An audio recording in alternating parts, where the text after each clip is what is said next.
আল্লাহর ওলিগণের আপনাকে আল্লাহর ওলিদ মুরিদ হতে হবে জাস্ট একটাই আপনার কারণ হচ্ছে পবিত্র কোরআনে আল্লাহ পাক রব্বে কায়নাত বলেন আলা বিযিকিরিল্লাহি তাতমাইন্নুল কুলুব। জোরে বলেন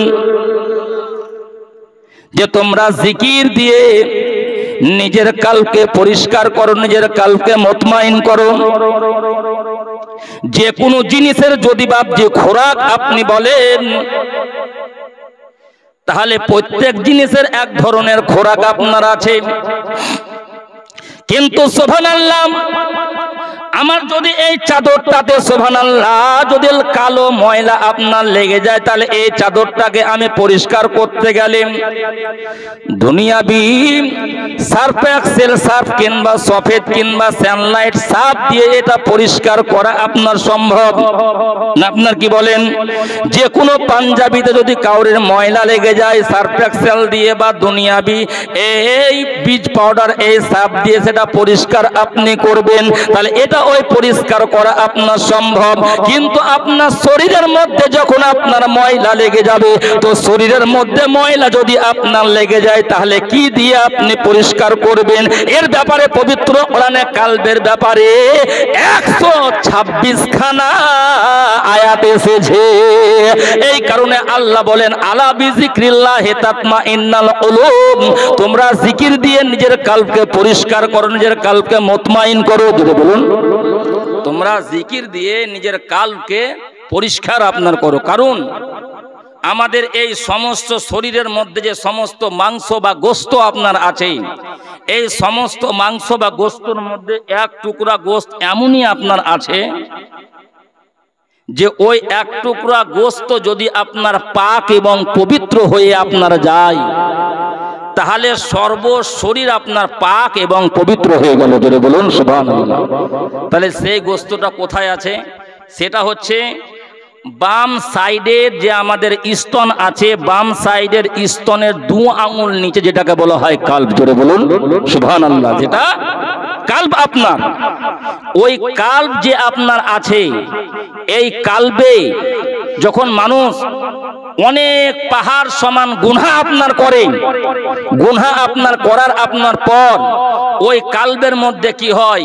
তার ময়লা আপনার জমে যায়, তার পাপ আপনার জমে যায়। এই পাপ যখন আপনার জমে, হয়তো নামাজও পড়ছে, এদিকে সুবহানাল্লাহ নেকের যুক্ত কাজও আপনার করছে, নামাজও আপনার পড়ছে, পরে জমিতে গোয়ালও আপনার দিচ্ছে, নামাজও আপনার পড়ছে, পরনিন্দাও আপনার করছে, নামাজও আপনার পড়ছে, পরচর্চাও আপনার করছে। তাহলে আপনার কালকে, তাহলে যদি জিন্দায় আপনার করতে হয়, কালকে পরিষ্কার যদি আপনার করতে হয়, তো কি দিয়ে পরিষ্কার আপনার করতে হবে? তো পবিত্র কোরআনে আল্লাহ পাক রব্বে কায়নাত বলেন যে আলা বিযিকরিল্লাহি তাতমাইন্নুল কুলুব, তোমরা জিকির দিয়ে নিজের কালবকে পরিষ্কার করো, নিজের কালবকে মুতমাইন করো। জোরে বলুন সুবহানাল্লাহ। বেরাদার, দেখবেন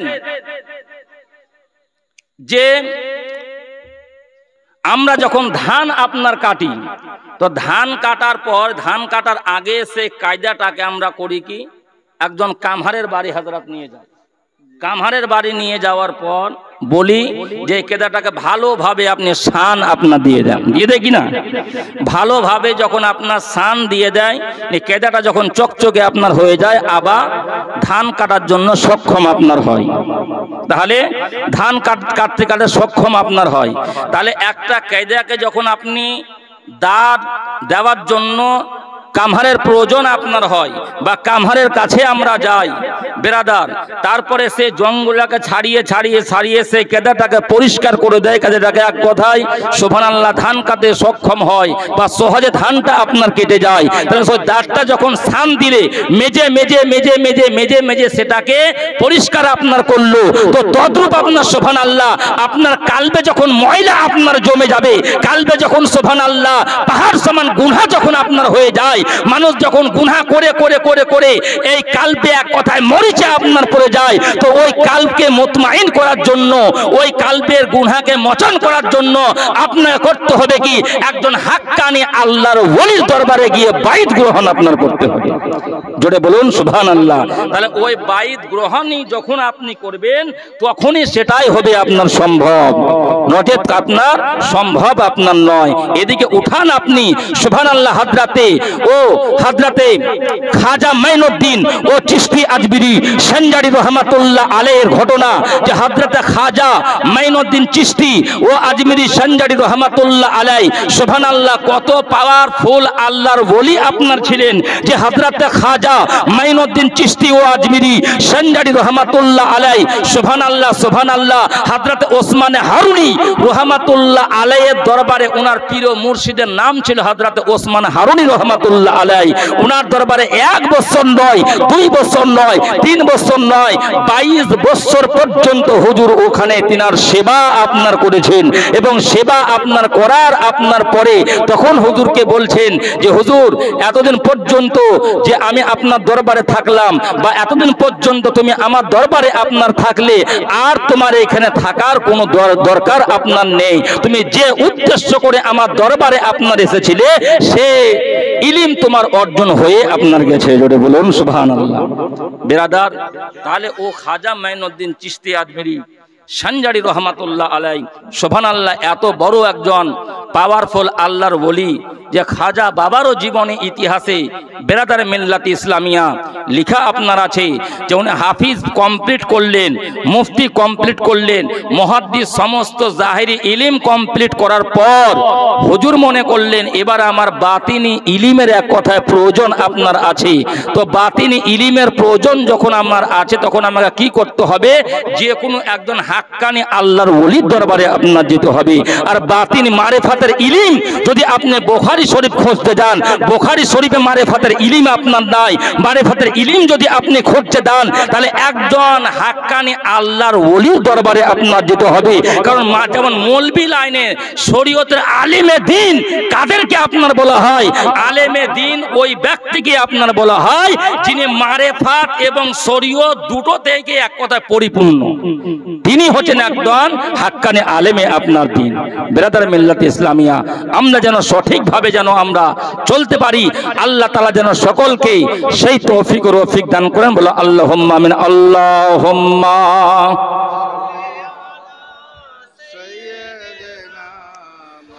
মাওলানা মুহাম্মদ ওয়ালা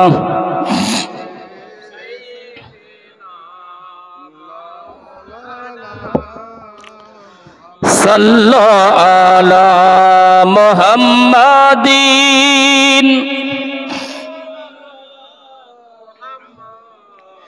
সাল্লাল্লাহু আলা মুহাম্মাদিন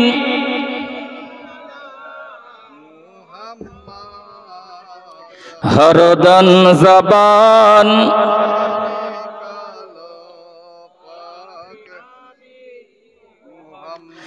আরে বলির দিফানা মোরা বলির দিফানা, আর বলির দিবানা হুজুর আলা হযরতের দিবানা। যেটা বলেন বলির দিবানা মোরা বলির দিবানা, বলির দিবানা মোরা পীরের দিবানা, অলির দিবানা মোরা অলির দিবানা, অলির দিবানা মোরা বলির দিবানা, বলির দিবানা মোরা হযরতে আলীর দিবানা। আর বলির পদ তলে পাবো, অলির পদ তলে পাবো আলীর ঠিকানা,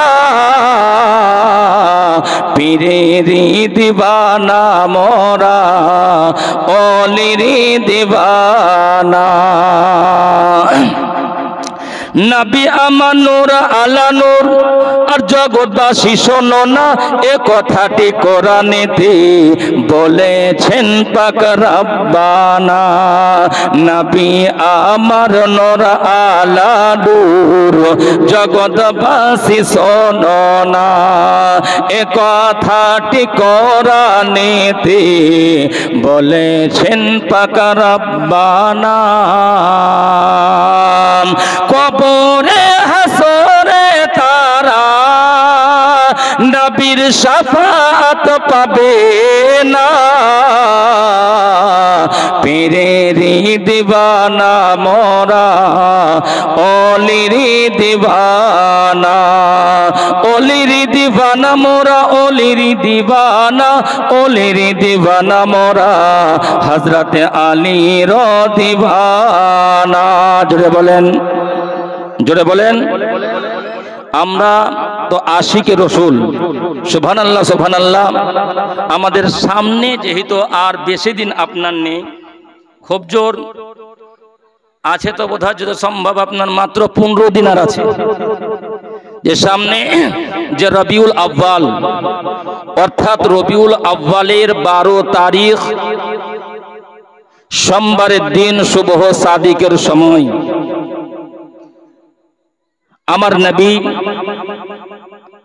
আকানে ইনামদার মাদানী তাজদার আহমদ মুখতার রহমতের ভান্ডার মক্কার তাজদার মদিনার সরকার মা আমিনার পুষ্পটিত ফুল আব্দুল মুত্তালিবের শ্রেষ্ঠ পোতা মা আমিনার নয়নতারা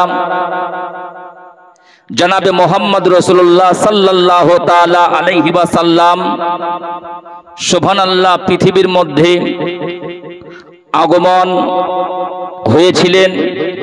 সেই দিন সামনে আসছে, আর বেশি দিন আপনার নাই। সামনে হচ্ছে 5ই আপনার সেপ্টেম্বর, নাকি বুঝেন হযরত?